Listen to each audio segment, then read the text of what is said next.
Truss. I'm a racial equity coach and consultant for my company, Truss Leadership.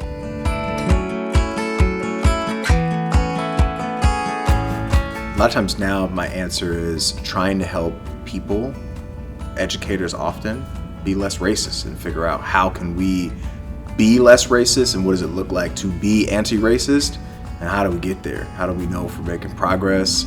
I get to work with leaders, so leaders hold a certain part of how do I lead in an equitable way? How do I make space and room for that work? And as educators, how do I teach in that kind of way? And then sometimes I get to work with systems and school districts and superintendents to think big, right? Policy-wise, what policies do we get rid of? What policies do we create so that young people are having better experiences in schools? Well, I've transitioned from doing short-term stuff and short-term work and these like 45-minute, 2-hour, even 1-day professional development to realize, because this work takes time. It takes time to dig in, it takes time to apply, it takes time to reflect. So a lot of times I'm actually looking for larger projects and longer term projects, multi-year projects. So that allows us to give it the time to actually set in and get where we often don't get. And I also realize that rushing doesn't necessarily get us anywhere, right? Well, depending on where folks are coming from, people are coming into the conversation from so many places and it's so many skill sets that we need time to figure out what entry point is going to work for different people, whether that's about their racial identity or their years in school, or just how activated they are. I definitely want it to be a provocative place. I want it to be a controversial place because if we're in a space that we're being provoked, we have the opportunity to be uncomfortable. That creates the conditions then to say, how do I grow and what do I do next? So provocative is one piece. And I think it's just one part of being direct and honest about what's going on, but also giving folks the questions for them to explore, for them to arrive at their own answers, because there's more than one answer. And I think it's important for people to explore both their identity and what their work ultimately is going to be. So there's a lot of processing, a lot of reflection. And then at some point, obviously, we got to get to the action and say, what are you going to do? But I love letting people get there on their own when they get there. Because if they get there, that's different than me putting them there or telling them they have to be there, right? They're invested at that point. Part of it is trying to identify where the common, even if everyone doesn't know, there are common pitfalls that we fall into, and common barriers that we encounter or we place in the way of doing the work. And if we can address some of those common holes, it allows more folks to be engaged, more folks to be in, and less folks to check out, right? So if I know that certain language is going to upset folks, I can preempt that and think about, well, what are you going to do when you reach this point of wanting to check out, of wanting to disengage? What's that called? And then what's an alternative you can do instead of, like you said, checking out, giving up? I think that's one. And then, I definitely use a lot of storytelling.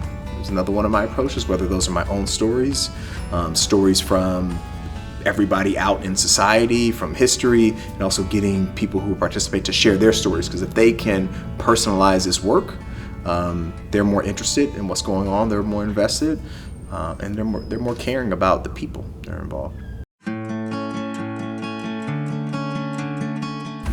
One of my hopes is that people are more courageous to explore their identity, explore their practice, their work, to engage and interrupt their colleagues when they are exhibiting some of these racist behaviors, right? So that's just around courage. And then with that, to set that up is being more familiar with like what it is we're talking about, right? So being more skilled at identifying. If I'm working with teachers, the hope is their practice changes, right? and who cares if your practice changes, but the students don't believe that, and if the outcomes don't change, right? So the big goal is student outcomes and what students tell us about what their actual day-to-day experience is, especially our students of the global majority, but our white students as well. What is your experience, and is that shifting? And then ultimately, are we getting more kids through school? Are we getting more kids close to whatever their goals are, whether that's college, careers, just a more successful place? That's the goal. We only have so many things that contribute to our formation, right? You have how you're raised, you got the media you consume, right? Maybe the friends you're around, and then we have these 8 hours a day for 13 years of time when we spend in schools, right? So ultimately, you put all that together, there's learning, right, that happens, whether that's good or bad learning. There's messages that we receive, there's conditioning that we receive. So yeah, it is a powerful place that either can be a place where we are preparing people to hold up the status quo, or preparing people and young people to change in the best ways that they need to be changed, and the ways that they see they need to be changed that only young people can see, because they haven't really been indoctrinated and complacent yet. They still can dream.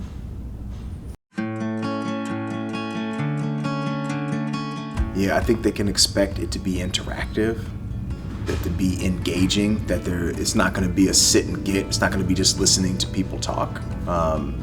It's going to be an opportunity for you to do some talking, for you to do some thinking, for you to do some reading, for you to do some connection building with the people you're with, but also a time for you to do some action planning around what is it that you are going to do next, as well as what's your plan for continuing this work outside of the trainings, in between the trainings. What else can they expect? I think they can expect to be uncomfortable in some kind of way, regardless of your identity. My hope is that folks are uncomfortable enough to be primed for some learning, right? And excited enough, right? And turned on enough to realize that the learning and the change is necessary.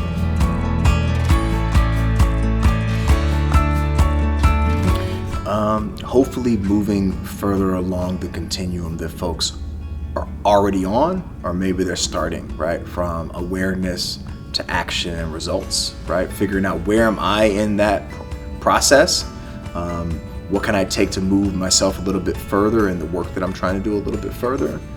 I hope people gain some skills based on what skills we're working on. We might be working on developing leadership skills around how to hold space, how to design meetings, how to facilitate professional learning, or we may be doing something around how do I plan curriculum, and how do I plan an individual lesson, or how do I engage with a student, how do I interrupt a racist comment that someone might say.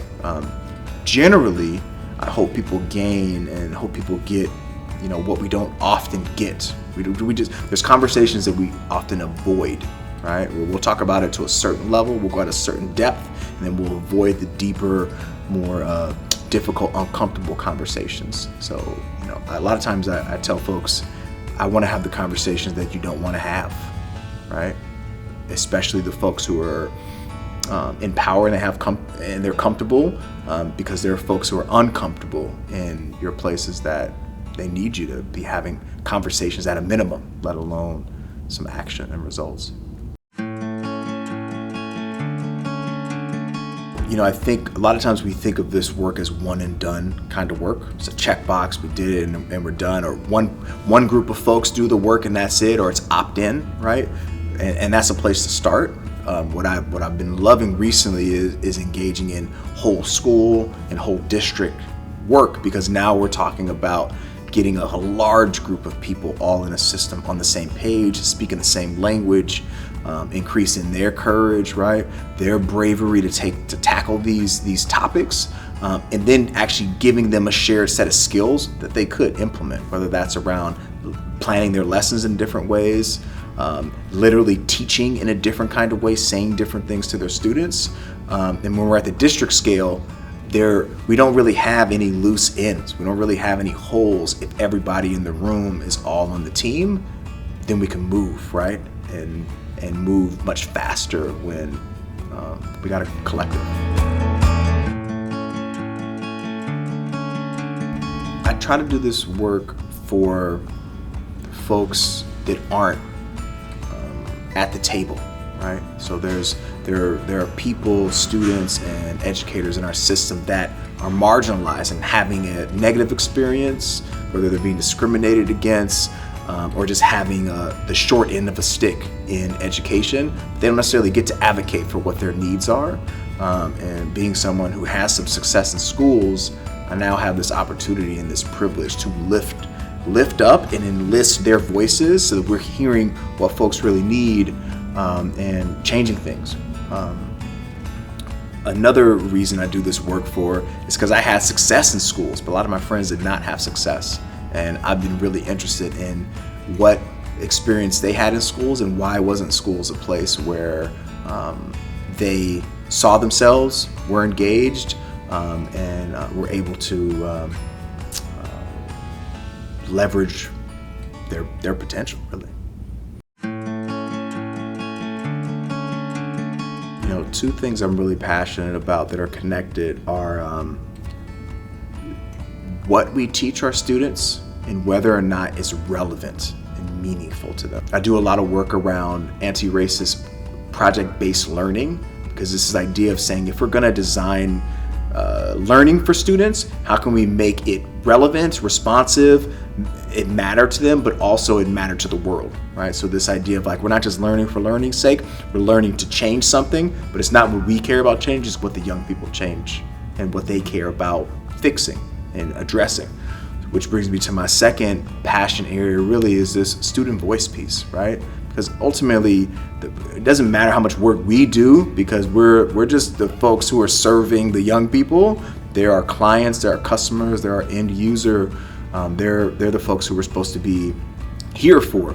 So getting their voice in the mix around what should we be doing? Is it working or not? What do they care about? How can we bring their interests and their passions into this school as opposed to asking them to fit into our box? That's where it comes down to. We're in schools and we're in schools for kids, but it's about picking which kids that we're going to center if we're truly trying to work towards racial equity, anti-racism, social justice. I see people getting clear with what their purpose is, and also clearing out the noise around what their purpose is not, right? And what were either distractions or counterproductive to their purpose, right? So they're becoming more laser focused on what they want to do, and what plan of action they're gonna embark on to get there, whether that's a superintendent writing a vision statement, a teacher writing a lesson plan, setting some goals for the year for their learning, so that clarity definitely increases. I see people being able to change the dynamic and the culture in their staff, right, in their school, of feeling like there is a place for them, and it's not just a place for them, but a place where they can be their whole self, right? That's especially for folks with the global majority. I see educators coming out with more skills around what is it that I should be working towards, right? These things all sound great, but what are you talking about in my curriculum? What are you talking about in my day-to-day lesson? What exactly should I be doing in my teaching?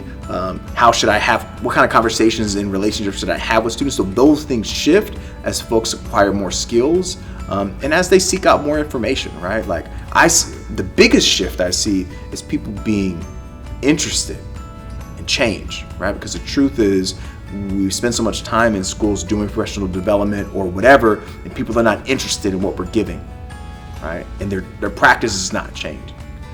So when folks are like, okay, I want to do something, I want to learn something, I'm gonna go read that book, or I'm gonna go implement that thing, I'm gonna go interview that student, I'm gonna go and change my way of testing students. I'm trying to get them on their journey, right? I'm trying to get them moving, right? I mean, some people have been in the game 20 years and maybe their practice hasn't changed in 20 years. But you know, it could in the 21st, right?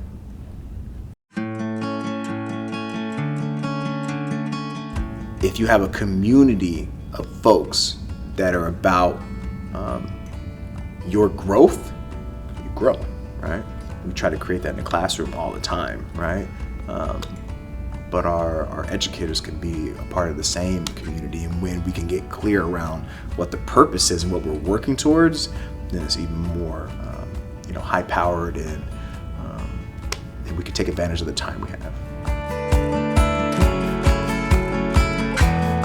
I literally came up with some of these trainings because I was running into this wall of trying to do things, as a principal especially, trying to see change happen.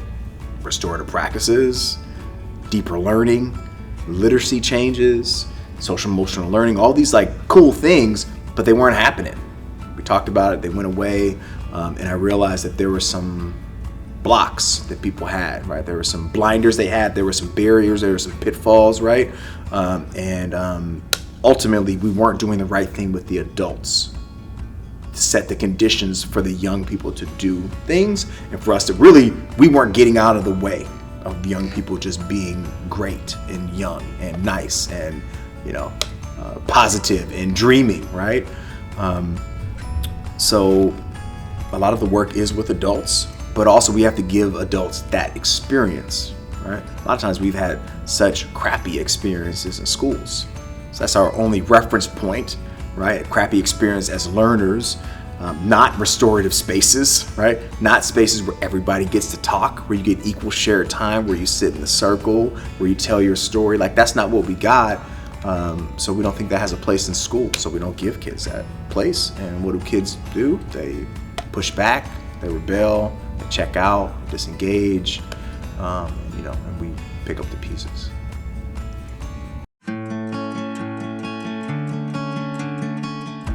Anytime a group of educators come together, what's at stake is the young people they serve, right?